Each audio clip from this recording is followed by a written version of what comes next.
Il est 20h15 et nous sommes le vendredi 8 novembre 2024. Nous sommes sur un ferry qui nous emmène vers Belle-Île-en-Mer. Le matelot désamarre le bateau et c'est parti pour une nouvelle aventure. La traversée dure environ 50 minutes pour effectuer les 14 km qui nous éloignent de l'île. Et c'est vers 21h que nous arrivons au palais. Il s'agit de la plus grande ville que nous croiserons durant nos 3 jours de marche. Vu qu'il faisait déjà nuit et que nous allions forcément planter notre tente de nuit, autant manger correctement dans une bonne crêperie. Bretagne oblige. Après 3 bouteilles de cidre et 3 galettes chacun, il était temps d'aller dormir.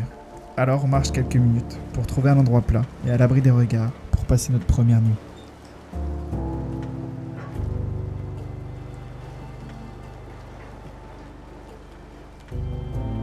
Réveil 7h. On fait un léger détour par le bourg, histoire d'aller acheter un petit déjeuner.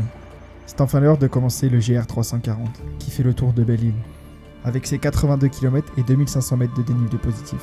Alors, on avait du pain sur la planche. Il fallait que l'on avance pour être sûr de boucler le tour de l'île en 3 jours, même si on s'arrêtait régulièrement pour profiter des paysages.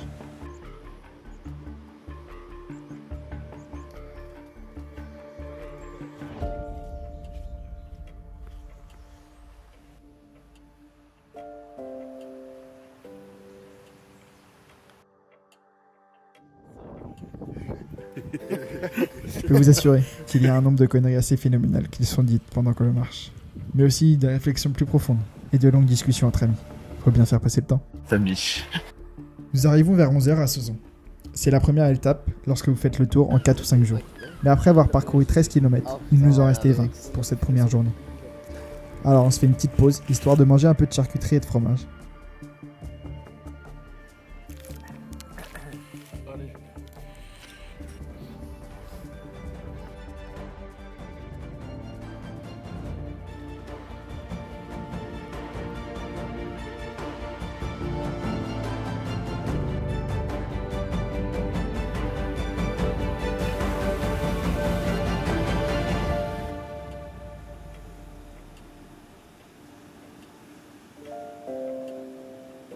Nous arrivons à la pointe des Poulains, au nord de l'île.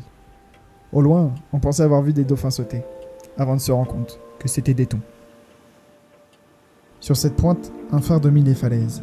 La mer est calme et la météo grise qui nous accompagne depuis le début de la journée donne une atmosphère magique, le long des côtes, façonnées par la mer.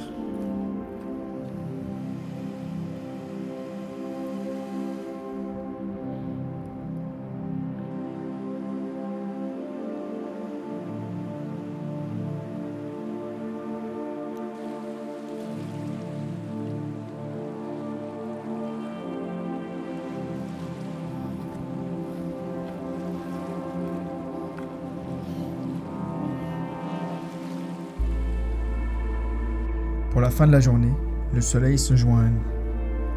Durant tout le tour de l'île, nous dominons la mer de près de 40 mètres de haut.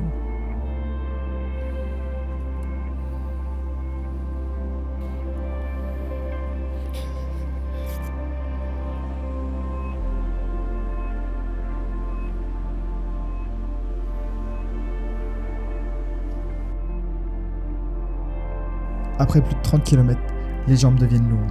Et après chaque petite pause, il faut se relever et remettre la machine en route. Oh la vache. On voit enfin la plage de Donan. C'était notre objectif de la journée. Le soleil se couche.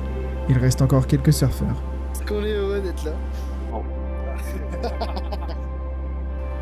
Il va bientôt faire nuit.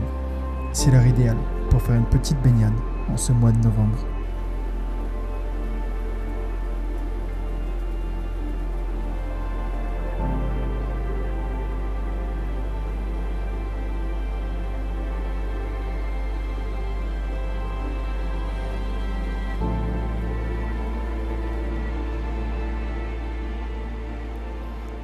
Après s'être changé, on repart pour trouver l'emplacement idéal du campement. La nuit tombe vite, et la température aussi. On monte sur la première falaise, et on trouve l'endroit idéal. À l'abri du vent, avec une vue imprenable sur la plage. Que demander de plus? Il faut une nouvelle fois monter le camp, avant de pouvoir se faire à manger.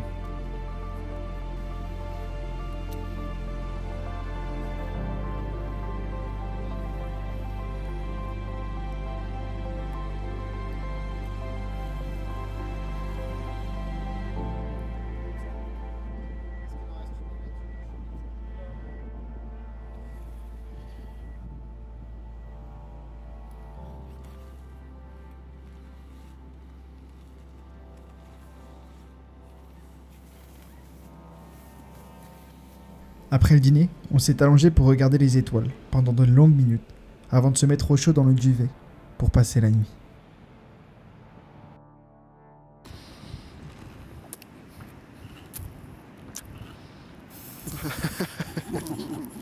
J'ai bon les crêpes au muesli. Bon, c'est pas pour bouffer. Mais Vous savez ce qui nous attend aujourd'hui? Eh bien, pareil qu'hier. Plus de 30 km au programme. La journée démarre bien. Le soleil est avec nous et il ne nous quittera pas. C'est la plus belle partie de l'île que l'on va découvrir aujourd'hui. La côte sauvage.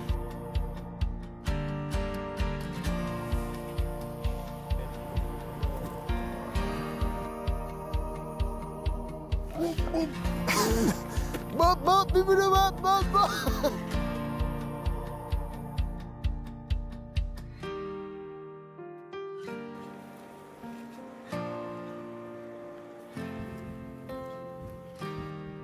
Le seul problème du tour de Belle-Île-en-Mer, c'est l'eau. Comme la côte est très sauvage, il n'y a pas de point d'eau aménagé.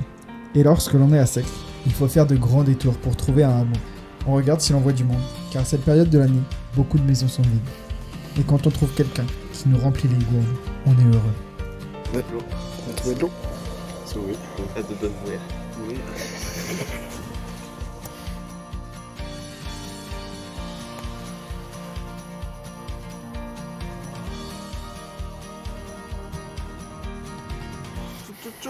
C'est le J, c'est le S. Ce jour-là, ça a été difficile pour moi. À partir du milieu de journée, j'ai commencé à sentir une douleur dans le tendon d'Achille. Au début, assez légère, mais déjà gênante. Et forcément, avec l'effort, cela n'a pas été en s'arrangeant. J'ai boité pendant une quinzaine de kilomètres, en espérant que ce ne soit que des ampoules. Même si au fond de moi, je me doutais que c'était un peu plus grave. Je ne sais pas ce que j'aurais fait si j'étais tout seul, mais je me suis accroché mentalement, pour essayer de me surpasser. Je suis totalement séché. Séché de l'eau. Et finalement, après avoir lutté pendant de longues heures contre la douleur, nous sommes arrivés à Loch Maria. On l'a fait les frères. Le pneu, il est ouvert, le pneu. Le pneu est ouvert. Il est ouvert. J'espère que le reste est aussi maintenant.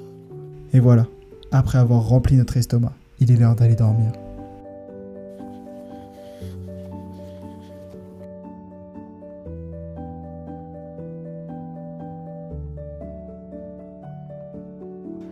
Troisième jour, toujours la banane.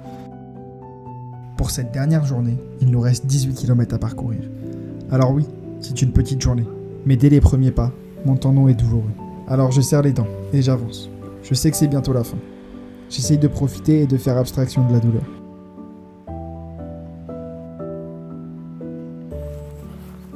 On y est.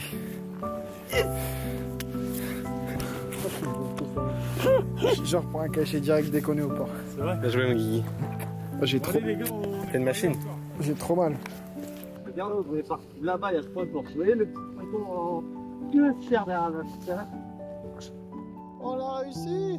Et après 4h30 de marche, nous y sommes. Nous arrivons en même temps que le bateau qui nous ramènera sur le continent. Pendant ces 3 jours de marche, on a vu une multitude de paysages incroyables. J'espère que cette vidéo vous aura plu. Je vous dis à la prochaine. Prenez soin de vous. Oh, il y a Joseph. Je suis en train de parler à ma com sur ce travail là. Ils sont impressionnés. Impressionné. Bonne stat. Hein? Bonne stat. Et à ce travail, ils ont jamais vu ça. Ils sont en train de m'envoyer des photos.